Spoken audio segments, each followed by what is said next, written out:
Welcome to the R7 podcast, sponsored by M is Good. R7 is an innovative, God-inspiring process that explores personal and professional purpose. R7 analyzes 7 strategies to transform your vision and find direction in your organizational marketing.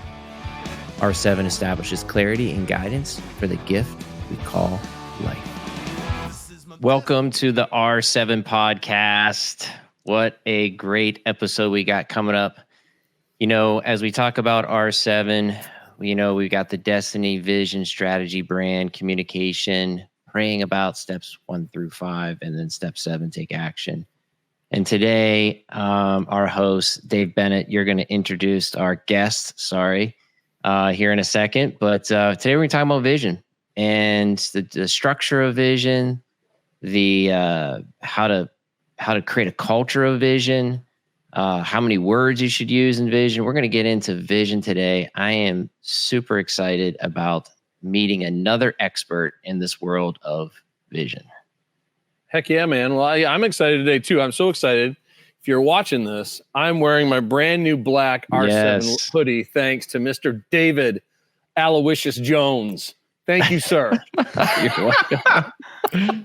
Well, hey, we are excited today. One of my good buddies is joining us today. His name is David Miller, and David spent, some of you may know Dave. He spent about a little over 9 years at Slingshot. So if you're in ministry, you know Slingshot is one of the top agencies in the country for helping to find staff for ministry. And so between doing that and then doing a lot of coaching, Dave spent, again, a little over 9 years there. And then for about 2.5, he's been Chief Expansion Officer at Novus Global, which is a pretty kick-butt organization. If you've never heard of it, I'll let Dave talk about it. But, man, David Miller, welcome to the podcast, man. It's great to have you. Hey, it's good to be here. I just like being in a room with other Davids. It feels right.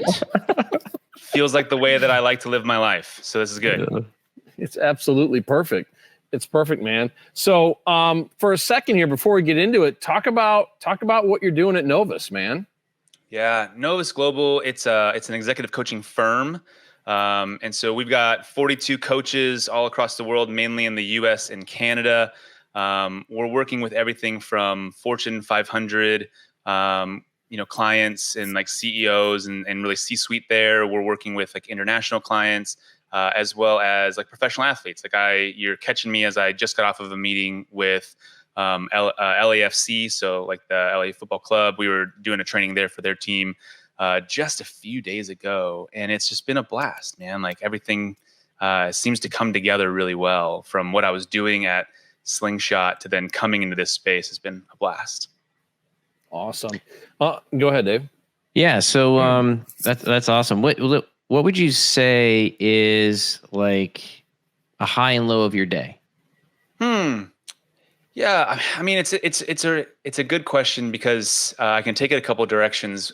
And on one hand, the high and low is that I work with really incredible people, but we're all like we're remote, and so there's not like a central office that we're all officing out of.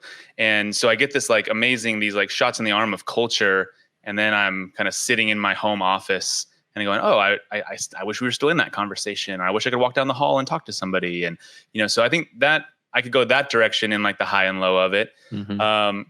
If I really went into what's been going on today, I had a really powerful coaching session with the leader of they're a $150 million construction company in Southern California. I'm coaching their executive team.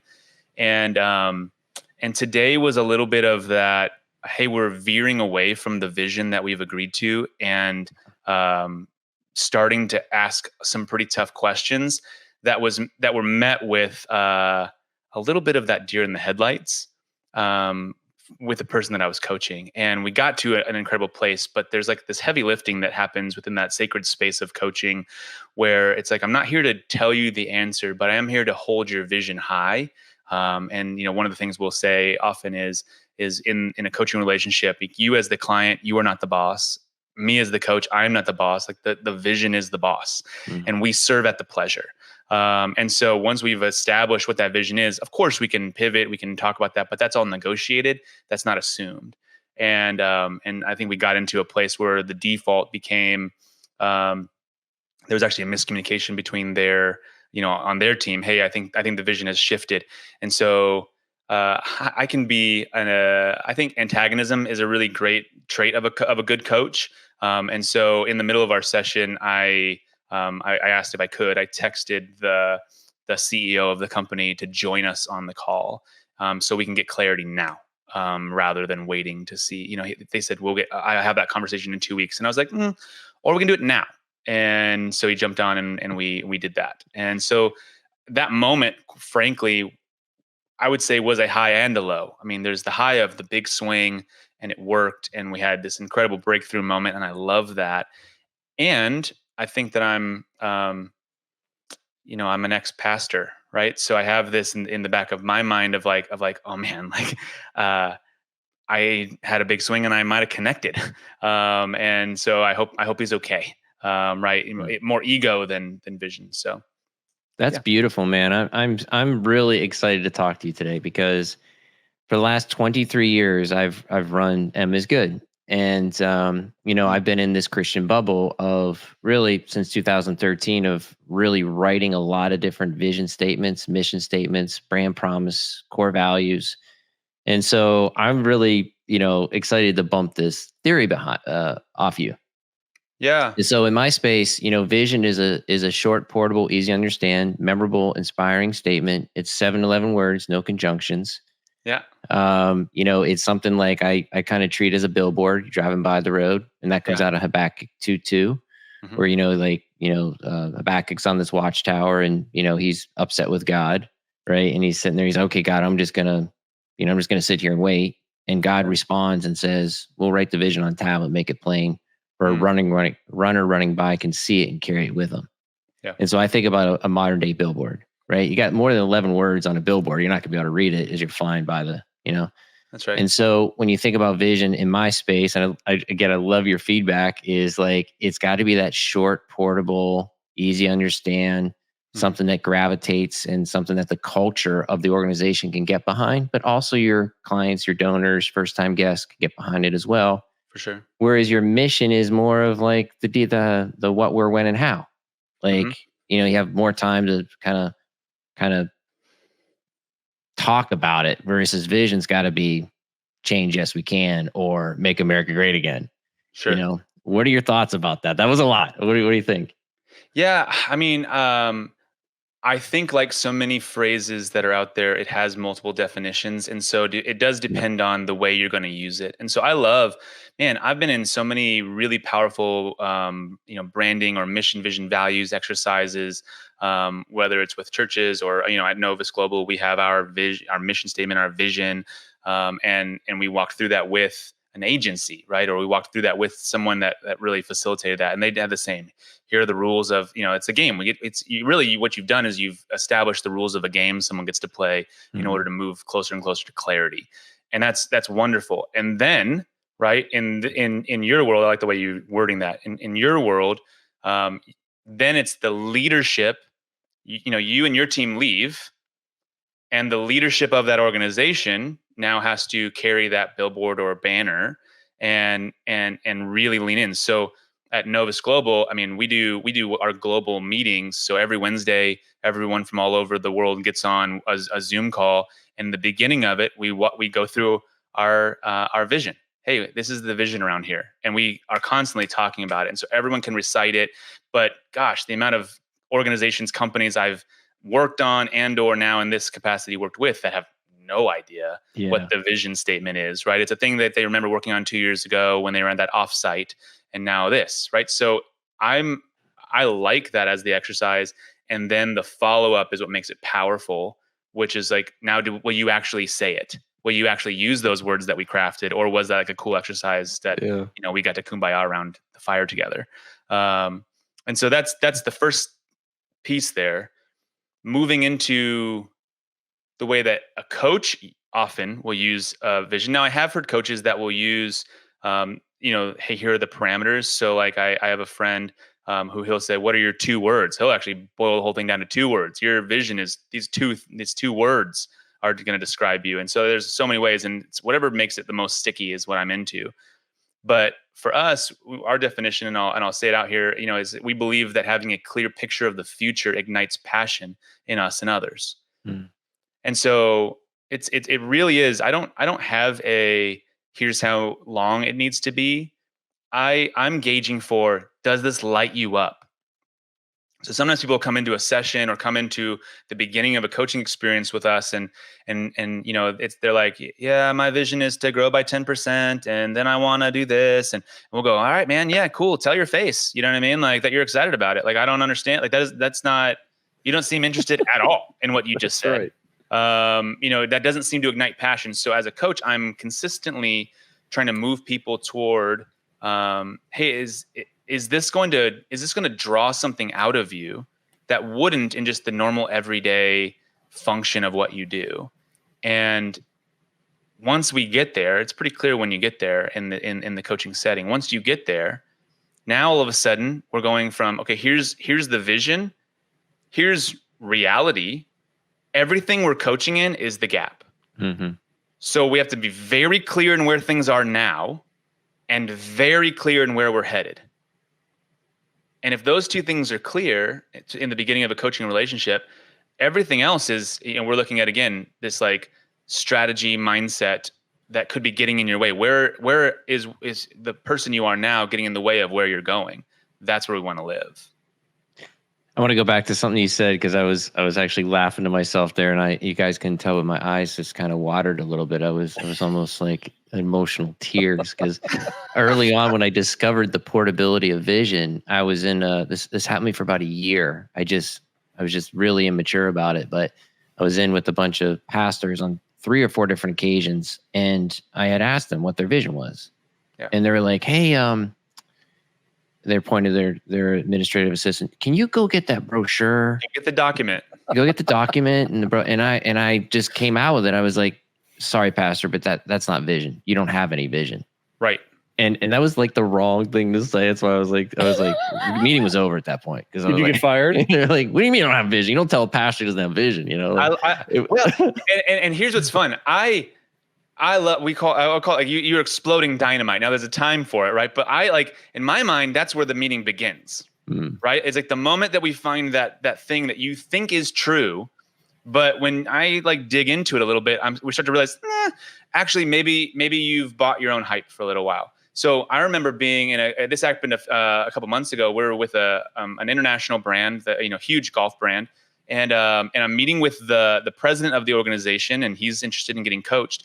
But he's interested in getting everyone else on his team coached. Like, how often is this, right? Like, he wants everyone else to learn things, but maybe not necessarily him. And partway through, he's talking, and I'm searching for the moment to kind of lean in on him a little bit, because I don't think people do that with the lead pastor or with the president of an international golf brand. And so I remember him saying something, and I said, what you just said leads me to ask this question. Is it possible that you are not as inspiring as you think you are as a leader? Because if you were, the things that you're describing as problems wouldn't be the problem that you're trying to solve. And I watched him, and good leaders can do this. He sat back in that posture of the first thing I think happens, right? You can see it on their face, is people don't talk to me that way. Mm. And then he's thinking to him, and that's like a little bit frustrated. And then he leans in and he goes, oh my gosh, people don't talk to me that way. Can we work together? Oh, nice. Yeah. And that to me, so like if that were, if I were in your situation and they go, oh, that's the end of the meeting, I would go, ooh, dodged a bullet. That's amazing. I'm so glad that we're not going to work together, because this would be a very uncomfortable experience. But if that leader, and if they're listening, or someone is willing to say the thing that does kind of stop you in your tracks for a minute, that might be the perfect partner for you to lean in with, because all of a sudden it's like, oh my gosh, like where else will I find someone that would say something so bold that is for my benefit?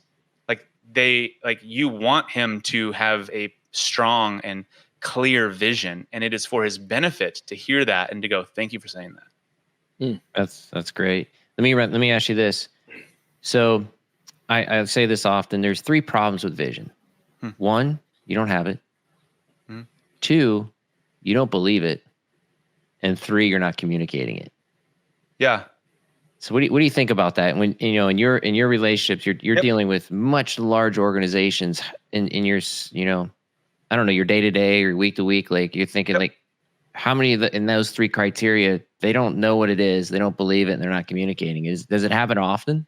Yeah. Well, let me ask you a question. Are you okay if I play with it for a minute? Yeah, go for it. Can I push in on that? Yeah. So number 2 and number 3, I resonate with highly. Like I would go, yeah. And you just worded it, number 1 a little bit differently, which I think I might resonate more with. The idea when you first said it, it was you don't have it. And I would push on that. And I would say again, maybe you don't have it articulated, but the idea that you don't have, I think everyone has vision. There is no person that I've ever met that doesn't have a vision. And here's how you know, because every person has something they're complaining about. Everyone. And in the coaching space, we would go, your complaints are a latent vision. So if you're complaining about something in your marriage, if you're complaining about something, the way your boss treats you, or the way that you wish that how many more customers you wish you had, you're complaining about something going on with your church and what's going on in your congregation. That's you have the inverse of that is at least the beginning phases of your vision. And someone can help mine that out with you, where that complaint is actually, again, it's the beginning. So the concept that they don't have it, I don't know that I would take hold of. But the idea that they don't know it, I fully agree with that, right? So that they don't know what the vision is, they wouldn't be able to articulate it because they're living in the lands of complaint. So they're living in what, again, in my world, I would call anti-vision, because they're just complaining about the way they wish the world would be. And if someone really took the time, they would be able to like push that forward and go, oh, that is really giving me hints about the way I want the world to be, my vision for the way the world will be. And then they get to decide if they want to do anything about that. So you don't have, what I'm hearing you say is you don't have vision yet. It's in there, but it's not being communicated. Yeah, you could be unaware of, you do have it, but you are unaware of how to articulate it. And is there theology? Is that kind of statement have a theology foundation? That we were made in Christ's image and that there is a vision for your life? That's interesting. I don't know that that we've like intentionally attached it to a theology. We've attached it more to the psychology, or what it would be like an ontological approach to coaching, like believing that the person that you're talking to has the answer in them. And so I start a conversation with you. You already know. You know where you're headed. You know what the dream is. You're afraid of the dream. That's one. So you're afraid of it. And so if you articulate it, you would go, ooh, does that mean I have to do it? I don't actually want to do it. Right. You know what I mean? Like, and so there's one piece there. So someone will say, I don't know what I want. And I get to, you have a little bit of a BS meter for that, right? You kind of go, you do. You might just not want to do what it would take to change things. That's different than not having vision. And so the concept of blissful ignorance, I think, is real. People like living in the blissful ignorance of I couldn't do something about it if I wanted to. And again, I think a good leader is going to look at that and go, that's, I don't think you started your company with the thought process of I couldn't do something about this. Like the people that are really out there changing the world and making waves are looking at it going, oh, I've noticed a problem. I have a complaint. I believe I have these skills that would help to serve and move this complaint forward. And that's how we're going to engage with our visions. And then you said 2 and 3 you resonate more with. Can you talk about that a little more? Yeah. Well, now that I've gone off on my soapbox, so can you remind me 2 and 3? One, you don't have it yet, right? Yeah, sure. 2, you don't believe it. Yep. 3, you're not communicating it. Yeah. And so you don't believe it. I wonder, is that in reference to like not believing you're capable of it? Like, what does it mean that they don't believe it? So, yeah, they don't have the resources. It's almost like faith, right? They don't have the resources. They're stepping out. It really hasn't sunk into their spirit just yet. Are people really going to follow me? I don't know. Doubt. They're not manifesting it. They're not really believing. Yeah, they're not living it. Like, yeah. So I like that. I like the idea. So like I don't believe it, meaning I'm not confident that it's actually true of me. Right. My vision is to, so our vision is leading humanity in high performance, into meta performance. So like the vision for our deal is like we are here to lead humanity into meta performance. And so and so that's amazing, right? Like I love that. And there are days that I'll wake up and I'll go, humanity, we're going to lead humanity into this. Like, oh, okay. Right. Like that, there are days that feels daunting, but then I get to anchor into whether or not I'm willing to carry that. Right. And so that I like the distinction. You can go back to some of the most historic visions of all time. Like Bill Gates' original vision was a computer in every home. Back then, the computer was the size of a house. That was asinine. Like that was, it was insane to think that. People rolled their eyes at him, right? And it was this whole idea of like, well, shut up, right? Like they're not going to do that. And then little by little, right? Like little by little, he's like, and I think that like, again, world-changing leaders have this, like, I'll show you. Mm-hmm. Right. Like, when you look at the idea, I think it was Steve Jobs and this whole, like the line, one of the lines that he gave, whatever you think about Steve Jobs in general, this one line has stuck with me. No one was asking for the iPhone until I showed it to them. Mm-hmm. Yep. And to me, it's like so often in leaders, we're leading by consensus, and therefore we're tamping down the vision into what the group believes is possible. And so we're going, hey, let's get as many people in the room together and let's all agree that this is possible for us. And I think Steve Jobs went in and said, I could care less what you think is possible. Like this is what I'm going to do. And people go, well, no one wants that. I know. Right. Like, okay. But here's where we're going. And there's something about that is magnetic, that draws people in with you, to have that ostentatious, ridiculous goal or vision is an invitation, right? And so you look at the definition that we give, that it's like an invitation into being inspired. It ignites passion. Yep. And if you have a vision, if you can articulate a vision, and at the end of that articulation, people go, "That's cool." It's not it, in my experience. It really is an opportunity to go, oh, what you just said makes me think about all of these other possibilities. What you just said, and again, even if it's, this is when we're working with a team, if it does that for you, anyone that's like that's sitting there going, what would the vision be that inspires me as an individual? That's the thing that's worth running after, and it's worth losing sleep over. It's worth working hard. It's worth failing. It's worth like all of that is worth it. And so if I were to share a recent story, I'm working with like the head of sales for a water treatment plant, or company. And he was just he's like, I'm already the best sales guy here. Like, no one's beating me. Like, I don't understand why am I trying to coach and do more? And it was like, okay, that's cool. Like, that's a high performer mentality. And most people are looking to become a high performer. I want to be the best. Yep. I'm asking you if there's anything beyond, if you have anything left in the tank. So you're already the best. Are you done? Is there no level to the video game that you have left that you want to play? You have nothing left in you. This is the top of your performance is right now as the best. And he's like, oh, well, I mean, no, like no one ever says no, by the way. I'm sorry. No one ever says yes. I've never coached someone and they go, actually, yeah, this is it.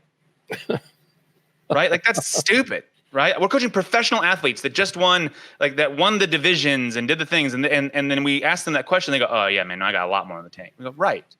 Everyone does. Exactly. Yeah. So go ahead, Dave. Sorry. I was going to say, and it's funny because you've just got to find a way to make it compelling, right? Even if you're going to go be innovative, you're going to do whatever. I mean, about, 5 years ago, I started leading a, smaller group of people in the company I was in. And the vision that I'd created for that group was helping everyone win every day. And that sounds cute. Sounds like, the vision of a kindergarten class, but dude, you know how hard it is to do that? And it's talking about, how do you help your customers win every day? How do you help your vendors win every day? How do you help each other win every day? You know what I mean? And how do you're trying to figure out how to do all of this. And a lot of times trying to help one is creating competing pressure against the other, and you're not going to help them if you help one. So then it's like, well, dang, all right, now I really got to think about this. How do I create a win for all these different entities, whether it's external customer or vendor, internal employee? How do I do that? And man, they grabbed onto that sucker with both hands, and that was the rally cry. Yeah. You know what I mean? And I'm saying, so if you and I were working together on that, first of all, I love that because I love we language. When I'm working with a team, it's like, this is not an individual game, right? So we go together or we don't. And so everyone wins. We get to then say though, so like we could create a game where we winning is defined and there isn't internal competition between the customer, the client, the rest of the team. Like there isn't that because we've decided ahead of time what we means. And so, or what everyone means. And so if we come together, right, and we go, like I've been working with our team, and we go, hey, if you have a thriving coaching practice, but we have 3 coaches that are struggling, we're not winning. Yep. That like we're not in that game. We're choosing to be a team. And so if you want that game, go be an independent contractor coach and go do your own thing. That's great. I love those. That there's plenty out there for that. Yep. If you want to be a part of an organization that's trying to do something a little bit bigger and more intentional, we don't get to just go, well, I'm good. So I'm, so like wipe my hands of it. I did my part. It is about the whole. And to me, that's where we get into some really compelling, it's the next level. So for the person that's already killing it. So if I go back to our head of sales at the water treatment company, we got to a place that we said, great. Well, what's the real, then what are we aiming for? And he says, I want to buy a lake house so that my daughter can come home from college and we can meet at the lake house. Great. When's your daughter go to college? 2 years. All right, man, we got a very clear goal. That's an amazing and compelling vision that we can get behind. And so we are no longer, rating your success based on how you did last year, last quarter, or anything else. We're rating your success on a brand new scale headed toward a lake house. And in order to do that, you cannot do what you've always been doing and get that new result. So we're going to have to go try some things. Are you willing to do it? He goes, sure. And we just ended with him having the best quarter he's ever had. And normally Q1's the worst quarter of the year for them. And so to me, that's when you play a different game, you get different results. You play the same game, you get the same results. So the vision dictates the rules of the game. I love that story. And I want to go back to what you said earlier, which I think is just brilliant. There's rules to the clarity. Like, I love that. Yeah. Like definitive rules, something you can get behind. It's not something, in the sky that's just like, somebody can't get your mind wrapped around. Yeah. It's beautiful. Let me ask you this, because you're probably one person that I can ask this to. And you have a really good answer for me. A true leader, a visionary, is lonely. And in your executive coaching, how do you navigate that loneliness while yet still pushing on the vision? Yeah. So sometimes when I'm in an interview, I find myself wanting to ask coaching questions back. So I'll tell you what I want to ask, and then you can tell me if you want to go there. Sure. I'm curious how we would define what makes a leader lonely. So we're working with the presupposition, right, that like a leadership is lonely. I believe I agree with that. I've seen it, I've experienced it. And I'm curious from your experience as a leader, what makes a leader lonely, or what leads to that end goal or end? Yeah, well, I mean, we can use the example we used earlier with Steve Jobs. You didn't know you needed the iPhone until I showed you it. That space is very lonely. It is very entrepreneurial. It is, I can just only imagine the team around them going, I don't know what we're doing. Are you sure you want to dump $10 million into this? Got it. Yes. And you go, yes, I'm sure. And that, I don't know. I never met him, obviously, but I can probably, he's probably have some narcissistic tendencies saying, listen, Sure. if you're not going to do it, I'll find somebody that will. Yeah. You yeah. know, like this is where we're going. And in that space, it's lonely. Yeah. And so on the different levels of lonely in this, like level one is what I'm hearing is, it's lonely because I have a clear picture of where we're headed, and I'm not totally sure how to communicate that or how to get everyone else on board with that. Mm-hmm. And so I think for sure, like on, one, yes, it's absolutely lonely there, because what happens is, it's really difficult to share the burden, right? If it fails, it's because of your thing. And so it can be lonely in I like to have people with me. You guys want to host the podcast together, right? Because, it's like, oh, well, who's going to find the guest this week, and who's going to do this, and who's going to take on this part, and it's a shared load that you get to have together in that space. I love that too. I like doing things with people. But if you have people that haven't caught on to the vision, and your vision's so far out there, then I think it definitely would be lonely there.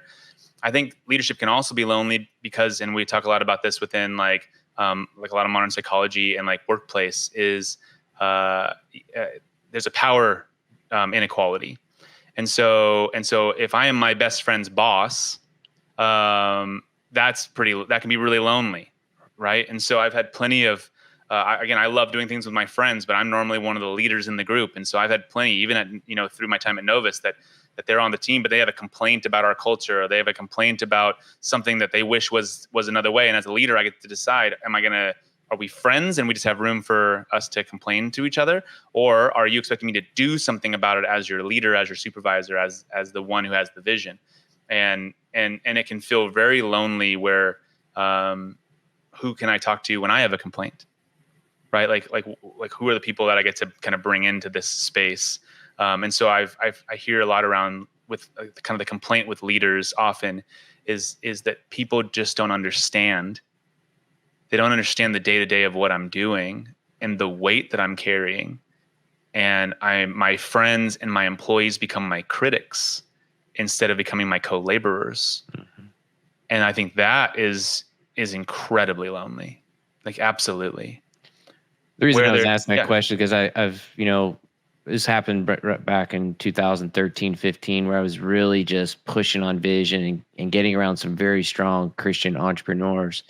And I found myself getting in trouble, not with the law, but like with anxiety, with doubt, with severe stress. Mm-hmm. And I didn't know how to handle it. And that's when I went back to school, and I started understanding psychology and, like just really getting into how do I, navigate this anxiety. Yeah. And this depression and these narcissistic traits or these peaks and these valleys, and how do we navigate the valley, and still maintain the vision and push through and quite honestly, not be an a-hole, you know what I mean? And still get people to do, what you need to get done, right. But creating a culture of, hey, we're doing this together. I can sort of see a glimpse and I like this guy or gal and I want to push forward. So I was just kind of curious how you're navigating that and still maintaining culture, because I'm guessing your numbers are way bigger than, what I've ever dealt with, so. Yeah. What I'm learning as a leader, I feel like I'm learning how to experience complaints differently to where it doesn't feel like an attack on the vision. It feels like an invitation for clarity. Okay. That's beautiful. Yeah. And that still maybe doesn't answer the question of who are your friends or what's your community. There are other ways to lean into that as well. But in what is essentially a community of workers, a job where we're doing a job together, it's like, it makes sense that I feel lonely when I can fire my friend. Right. So like and so there's something there to just maybe in another conversation to unpack, but what used to really almost, it hurt my feelings when one of our team would complain about something that, or, talk about what they wish was different in the way that we, the way I led, the way what our vision is, where we're headed, what we're doing. I used to take it very personally, probably not in the last 5 years or more now, but I used to in the past take it very personally when someone would leave our company and either go start their own or go join another, At my time at Slingshot, I remember talking to pastors about like they would feel betrayed that their youth pastor went to another job. How could they, how could they do this to me? Right. And there is this, when, we take it so personally, and in some ways it makes sense to take it personally because we've chosen to sacrifice so much for that vision. At the same time, when you can start to listen to people and say, oh, that like it's almost like moving into relational dynamics. Like this person has my significant other wishes that I would do the dishes. Okay. Like, let's talk about that. We get to decide how we want to approach this together. I get to decide how I hear that. Do I hear that and am I defensive? Do I hear that and I'm going to prove to that person that I am awesome at doing the dishes and how dare they have a criticism for me? Or am I going to hear that and go, wow, I'm hearing that you wish that I did the dishes more. Two things internally for me. I'm going, one, I want to communicate more clearly when I do the dishes, right? Because maybe they just don't know. Then I want to be really intentional that their complaint we have a feedback process in our coaching work. And at the end of it, we go, could this be 1% true? And so rather than me getting that feedback, I wish you did the dishes more, rather than me going, I'll show you, right? I get to lean into it and go, man, maybe I think I'm doing the dishes more than I am. I wonder if I could explore that. Maybe I think I'm a better leader than I am. Maybe I can explore that. Maybe I do talk down to people, and when I think I'm being kind, they hear me as antagonistic. Maybe, right? Like I'm not as clear, or I'm not as inspiring in that original story as I think I am. I wonder if if I was willing to explore that, and if that wasn't offensive to me, but I treated it like a piece of data. Like if you had, lettuce in your teeth right now, you would want me to tell you. Mm-hmm. And so if I got feedback, I get to sit there and go, I wonder how much of this I believe is true. And am I willing to look at myself in the mirror to explore it? Or am I going to go defensive first? And I think that, at least in my experience, I've become far less lonely. It still is lonely because there's a weight that I'm carrying that others are not carrying in our firm. But I feel far less attacked when someone has hey, I'd love it if we fill in the blank, or I wish you would fill in the blank, or I hate it when you fill in the blank, or whatever that is that complaint goes. I'm able to look at that and go, oh my gosh, this person cares about this thing that I care about so much. They're willing to have a hard conversation with me. I love that. This person wants me to be such a good leader that they're willing to have a really uncomfortable conversation about it. Okay. Like, I wonder if any of what they said is true. And if I could respond to it in a way that, is there now, and then I could say no, right? Or, it could be like, nope, not true. Or whatever it is. And there can still be conflict, or there can still be misunderstanding, or there can still be disagreement. It's not that it's a zero-sum game, but I have found that my leadership has become far less lonely as I intentionally invite the people into my vision. I'm not hiding my vision from them. I'm intentionally inviting them in. I want them to be a part of it. Would you co-conspire with me to make this happen? And then as they have things, I'm not defensive against it on my best days. Some days I am, but I'm not intentionally defensive. I now get to embrace the hard conversation and edge toward reconciliation and relationship. The whole thing feels like we're tap dancing a little bit on Ted Lasso psychology. Right? Doesn't it? It does. It does. It feels like, again, the antidote, as it talks about in the show, the antidote of judgment is curiosity. For sure. And it could be judgment of the people that are complaining. It could be judgment of the people that don't understand. And in some ways, I think you're talking about, it could be judgment of myself. Mm-hmm. Yeah, absolutely. I mean, I think most of the time when I feel defensive, it's because I think I got caught. Yeah, I mean, not always, but there are times that someone goes, you're this way, and I'll go, oh, they found out. Okay, well, I thought I was hiding that better, right? And well, and then the worst thing you do is you go talk to your 3 or 4 really good friends that would be like, oh, you're not that way, way. Yeah, you go to the cheering section. We like to call it the echo chamber. You probably have something, right? It's like in marketing. I remember talking to someone who was helping us with marketing once, and they're just like, yeah, you're talking to the same few thousand people, and of course they're all saying they love it. Like, that's your original audience. Like, let's go figure out what the next audience is and see if they love it.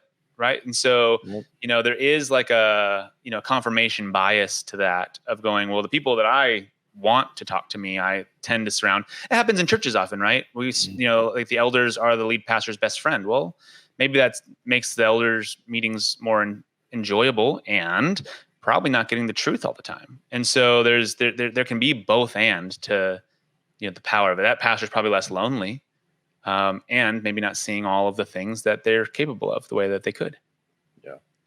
Let's switch gears here and let's talk about meta performance. Yeah. Talk to us about what that is. What does it mean to you?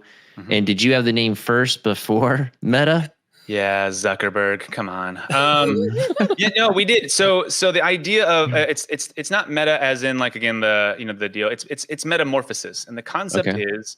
I guess I'll start with a story. So we were at the time. This is about 10 years ago. We were consulting with really one of the companies, right? If I said the name, and it's all NDA'd, so I won't. But you go, oh, I use that every day. And we go in and we say, okay, great. What's the problem? Why are we here? What's the problem? And they go, well, we are a bunch of high performers.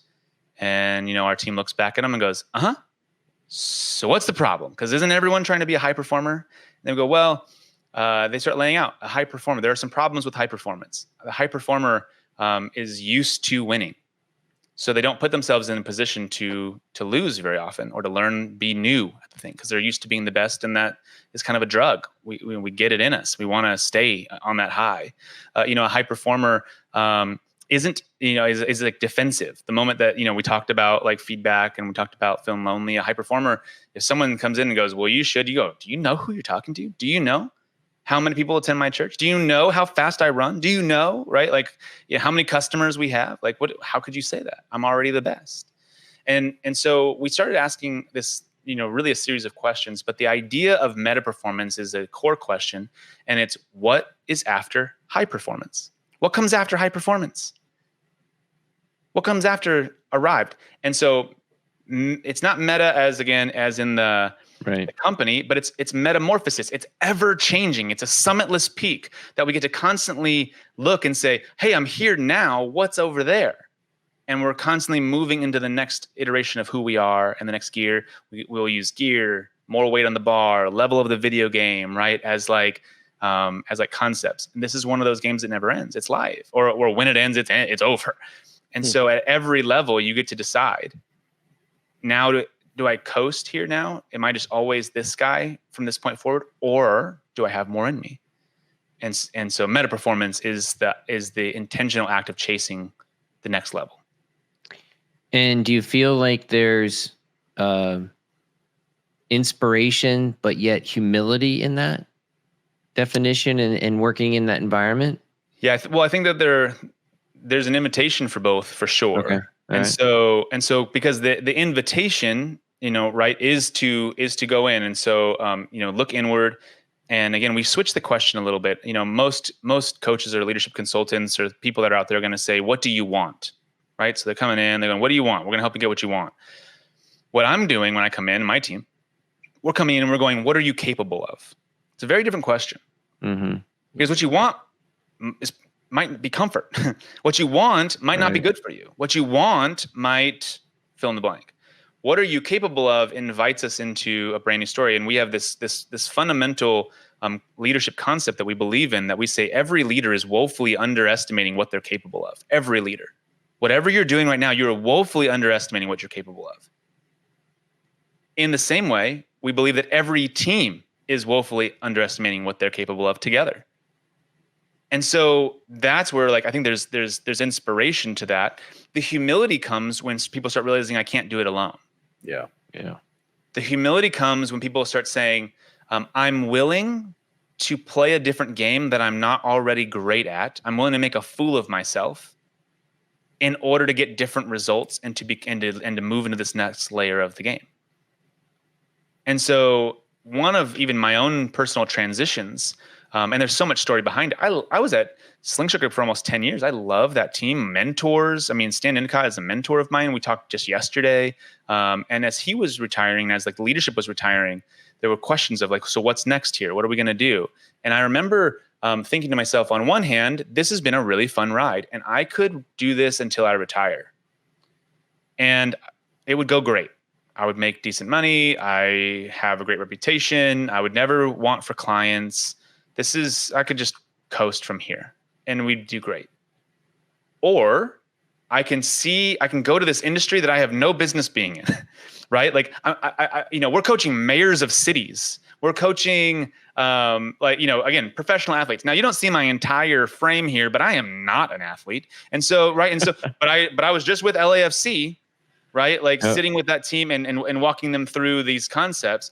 And so the thought process of going into spaces that I am new, going into spaces where they have no idea who I am. They didn't read my book. They didn't listen to my talk. I didn't place people there. I haven't worked with them for years. I'm just going to go in there and I get to kind of make a fool of myself.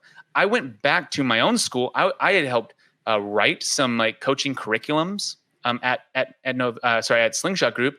I came in and learned how to do the Novus Global style of coaching. I as an executive in the company, became a student of our style of coaching. That was painful. Is this part of like, your future of what you're looking to do? Like when you think about a clear picture of what you could become, is that part of that passion that you have that you felt like, you just weren't tapping into?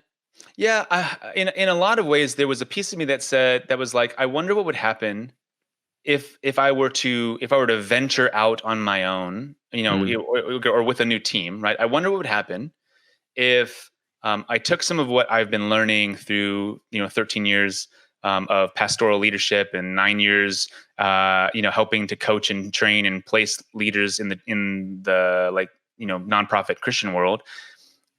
Could I distill that into something that is impact in a Fortune 500 company with the president of a $500 million construction company? Could I be a part of that conversation?